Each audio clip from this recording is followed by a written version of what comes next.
The air was thick with the scent of roses and champagne as Sarah Bennett, a poised 32-year-old entrepreneur, stepped into the opulent ballroom of a five-star hotel in downtown Chicago. The chandeliers sparkled like stars above, casting a golden glow over the wedding guests, their laughter mingling with the clink of crystal glasses. Sarah adjusted the hem of her elegant navy dress, her heart steady despite the unfamiliar crowd. She was here with her husband, Michael, a 37-year-old rising star in the medical world, heir to the prestigious Lincoln Memorial Hospital. Their 6-year-old son, Ethan, was at home with a sitter, leaving Sarah and Michael to navigate this lavish event, technically a friend's wedding. Though the couple was far closer to Michael than to her, Sarah knew them only by sight, their faces vaguely familiar from a handful of social gatherings. Yet, as she stood in the grandeur of the venue, a strange unease stirred within her. Little did she know, this night would unravel a past she'd fought hard to leave behind. Sarah's childhood in suburban Illinois was a study in contrasts. To outsiders, her family appeared idyllic. Her father, Dr. Richard Coleman, ran a respected family clinic, while her mother, Margaret, served as its head nurse. But behind closed doors, their home was a battlefield of favoritism and cruelty. Sarah, the elder daughter, was deemed flawed by her parents, her appearance mocked as plain compared to her younger sister, Chloe, who was 8 years her junior. Chloe was the golden child, showered with praise and opportunities, while Sarah endured relentless verbal abuse. "You're a disappointment," her parents would sneer, their words cutting deeper than any blade. They destroyed her textbooks, tossed her study notes into the trash, and dressed her in thrift store rags while Chloe flaunted designer clothes. Sarah, however, was resilient. She secretly recorded their tirades, preserving every cruel word as evidence of the toxic environment she vowed to escape. By her senior year of high school, Sarah's parents delivered their final blow. "No college for you. You're not smart enough, and you don't deserve it. Get a job and start paying your way." Undeterred, Sarah turned their rejection into fuel. She worked multiple part-time jobs, waitressing, tutoring, cleaning houses, while quietly saving every penny. She invested her earnings wisely, building a small nest egg. When Chloe, at 14, demanded a distraction-free home to prepare for her private school entrance exams, her parents seized the chance to evict Sarah, assuming she'd crawl back in defeat. Instead, Sarah saw it as her moment of liberation. She had already rented a modest apartment in secret, and at 18, she walked away from the Coleman household without looking back. Freedom was intoxicating. Sarah enrolled in a state university, funding her tuition with her savings and scholarships earned through sheer grit. She excelled, majoring in business and launching a startup that supplied organic meal plans to hospitals, a venture that would grow into a multi-million-dollar company. By her mid-20s, Sarah was a CEO. Her name celebrated in Chicago's business circles. It was during a university networking event that she met Michael, a compassionate medical student with a sharp mind and a kind heart. Their connection was instant, and within a few years, they married, welcoming Ethan into their lives. Sarah's world was now one of love and purpose, a stark contrast to the darkness of her past. Yet, as she stood in that glittering ballroom, the shadows of her childhood were about to resurface. Chapter 1. A wedding collision. The wedding was in full swing. The bride and groom, Chloe and her new husband, Dr. Nathan Brooks, yet to make their grand entrance. Michael was across the room, exchanging warm greetings with colleagues, his easy charm lighting up the crowd. Sarah, feeling a touch out of place, excused herself to the restroom, seeking a moment of quiet. As she emerged, smoothing her dress, a sharp, venomous voice sliced through the hum of the crowd. "Well, look at the reject. What's she doing here?" The words were loud, deliberate, dripping with disdain. Sarah's stomach twisted as she recognized the tone. It was Chloe, her sister, flanked by their mother, Margaret, whose eyes gleamed with malice. "Seriously, who let her in?" Margaret added, her voice carrying to ensure Sarah heard every syllable. Guests nearby turned, curious, as the air grew heavy with tension. Sarah's instinct was to walk away, She had no desire to engage with the family she'd cut ties with over a decade ago. But as she moved toward the ballroom, hurried footsteps echoed behind her. A hand grabbed her arm. The grip so tight it stung. Hey, wait, you think you can just show up here? Chloe's voice was shrill, her face flushed with anger. Sarah yanked her arm free, her calm demeanor unshaken. Chloe stumbled back, clutching her wrist dramatically, as if Sarah had struck her. Margaret rushed to her side, glaring. How dare you touch her? You've always been trouble, she spat. Sarah's eyes narrowed. I don't know why you're making a scene. But I'm not here for you. I was invited. The commotion drew two men over, Richard, their father, and Nathan, the groom. Richard's face darkened at the sight of Sarah, while Nathan froze, his expression shifting from confusion to shock. Sarah? Why is she here? Richard muttered, his voice laced with disgust. Chloe seized the moment, pointing at Sarah accusingly. She's crashing my wedding. Get her out. Sarah stood her ground, her voice steady. I'm not crashing anything. My husband and I were invited by mutual friends. You'd know that if you bothered to check the guest list. Before the argument could escalate further, Michael appeared, his presence commanding yet calm. Sarah, there you are. Everything okay? His eyes scanned the group, quickly piecing together the situation. Sarah offered a wry smile. Just a misunderstanding with some strangers. Michael's brow furrowed, but he nodded, trusting her lead. Chloe, however, wasn't done. Strangers? You're my sister. You ungrateful. She stopped short as Michael stepped forward, his tone polite but firm. I'm Michael Bennett, Sarah's husband. I believe there's been a mistake. We're guests here, and I'd appreciate it if you'd lower your voices. The revelation hit like a thunderbolt. Richard and Margaret's jaws dropped, and Chloe's face twisted with envy. Husband? You married her? She scoffed, unable to hide her disbelief. Nathan, visibly uncomfortable, tried to intervene. Chloe, please. They're guests. Let's not ruin the day. But Sarah, tired of the charade, decided to speak her truth. You call me family, but real family doesn't belittle you, destroy your books, or throw you out for daring to dream. I haven't been your sister, or your daughter, for 14 years. And Chloe, didn't you drop out of middle school? Isn't it true you've been lying about your qualifications?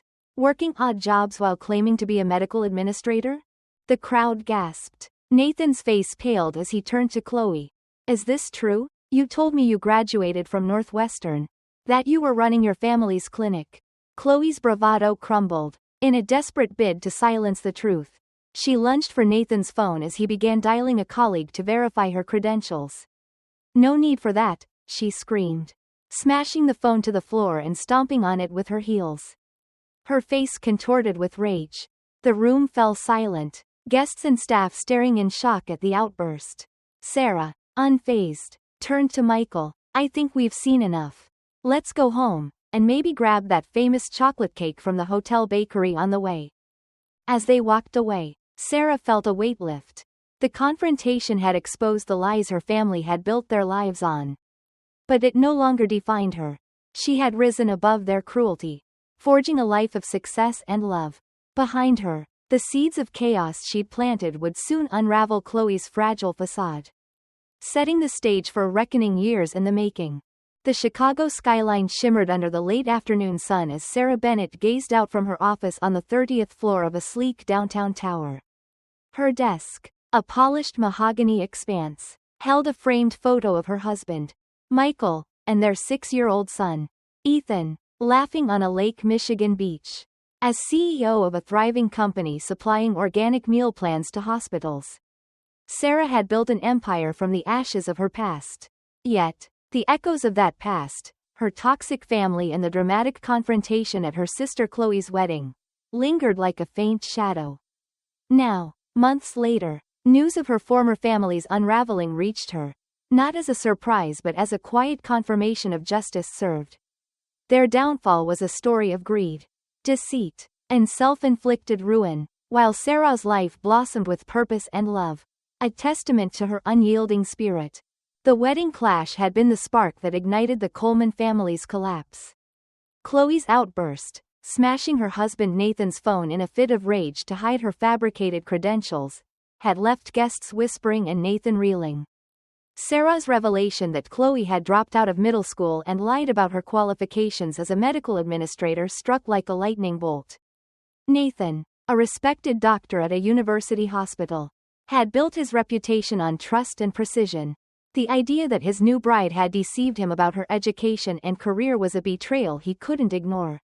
In the weeks that followed, Nathan's inquiries confirmed Sarah's claims. Chloe had no degree from Northwestern, no role in her family's clinic beyond menial tasks, and a history of embellishing her life to mask her insecurities. The marriage, barely 2 months old, crumbled under the weight of her lies. Nathan filed for divorce, his face etched with regret as he walked away from the woman he'd once vowed to love. Chloe's descent didn't end there. Desperate to reclaim the status she'd lost, she sought a shortcut to wealth and influence. She began an affair with Dr. Victor Langston, a married cardiologist 20 years her senior.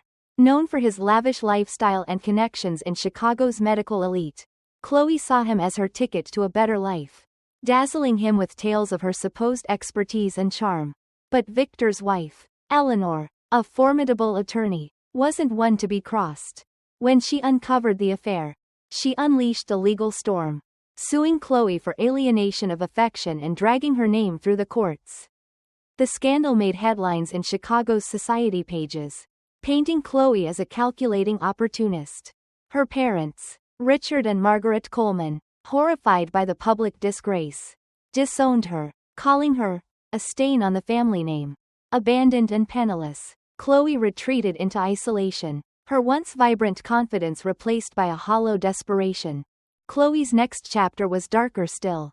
With no qualifications or support, she drifted into Chicago's underbelly, taking work in the city's nightlife, first as a hostess in seedy bars, then in roles that demanded more of her dignity than she could bear. The late nights, coupled with her refusal to seek help, took a toll on her health. Malnutrition and exhaustion landed her in the ER more than once. But without insurance or family, she slipped through the cracks of the system. By the time Sarah heard the final whispers of Chloe's fate, her sister was rumored to be living on the streets, a ghost of the golden child her parents had once worshipped. The news stirred no sympathy in Sarah, only a quiet acknowledgement that Chloe's choices had carved her path. Richard and Margaret's fate was equally grim.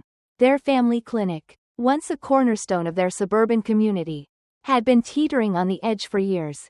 Rumors of their harsh treatment of Sarah had spread among locals, who whispered about the unfair sibling dynamic and suspected abuse. Parents stopped bringing their children to the clinic, wary of entrusting their care to such a dysfunctional family. The wedding scandal, where Sarah exposed their cruelty, only fueled the fire. Patients dwindled, and the clinic's reputation plummeted. Financial mismanagement, coupled with Richard's arrogance in refusing to adapt, sealed its fate. By early 2025, the Coleman family clinic shuttered its doors, its sign removed in the dead of night to avoid further shame. Desperate to salvage their lifestyle, Richard and Margaret turned to the one person they'd once discarded, Sarah. They showed up unannounced at Lincoln Memorial Hospital, where Michael worked, demanding to see their daughter-in-law, the hospital heir's wife. Their voices carried through the reception area, loud and entitled. "We raised her. You know, she owes us for everything we did. We're family, and it's only right she helps us now," Richard bellowed, while Margaret added, "Who would have thought she'd land such a catch? We're practically in-laws to the hospital director." Their audacity stunned the staff. But it was Michael's parents, Dr. and Mrs. Bennett, who happened to be visiting. That shut them down. "What business do you have with our daughter?" Dr. Bennett asked, his tone icy. Faced with their steely gazes, Richard and Margaret faltered, retreating in humiliation. They tried calling Sarah's office, leaving voicemails pleading for financial aid. But Sarah had long since changed her contact information. With their clinic gone and their reputations in ruins, they found no hospital willing to hire them, their names now synonymous with scandal and neglect.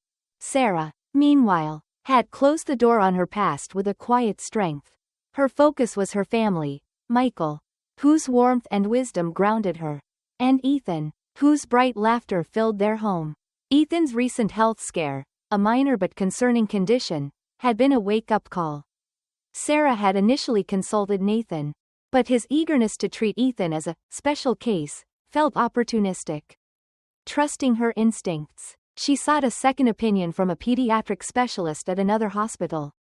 The new doctor prescribed a tailored treatment plan, and Ethan's health improved steadily, his energy returning in bounds.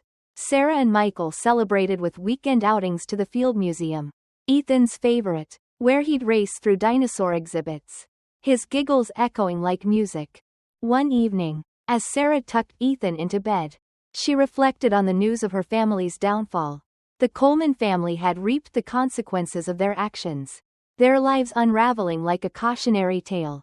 She felt no anger, only a serene relief, a sense that the universe had balanced the scales.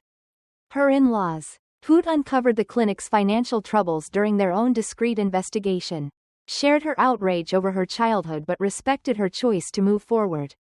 Michael, ever her partner, had quietly supported her decision to let the past stay buried, focusing instead on their shared dreams, expanding her business to new cities, planning a family vacation to the Grand Canyon, and nurturing Ethan's boundless curiosity. As Sarah dimmed Ethan's bedside lamp, she stepped into the living room, where Michael waited with 2 glasses of wine. "Heard anything new about them?" he asked gently. Sensing her mood, Sarah shook her head, a faint smile playing on her lips. "Nothing worth dwelling on. They're just ghosts now." She clinked her glass against his, the sound crisp in the quiet room. "Let's talk about that cake shop downtown instead. Ethan's been begging for their red velvet." Michael laughed, pulling her close. "Deal, but only if we get some for ourselves, too." Outside, the city lights twinkled, a canvas of possibility. Sarah Bennett had forged her own path, not out of spite but out of an unbreakable will to thrive. Her former family's ruin was a distant echo, drowned out by the laughter of her son, the love of her husband, and the promise of a future she'd built on her own terms.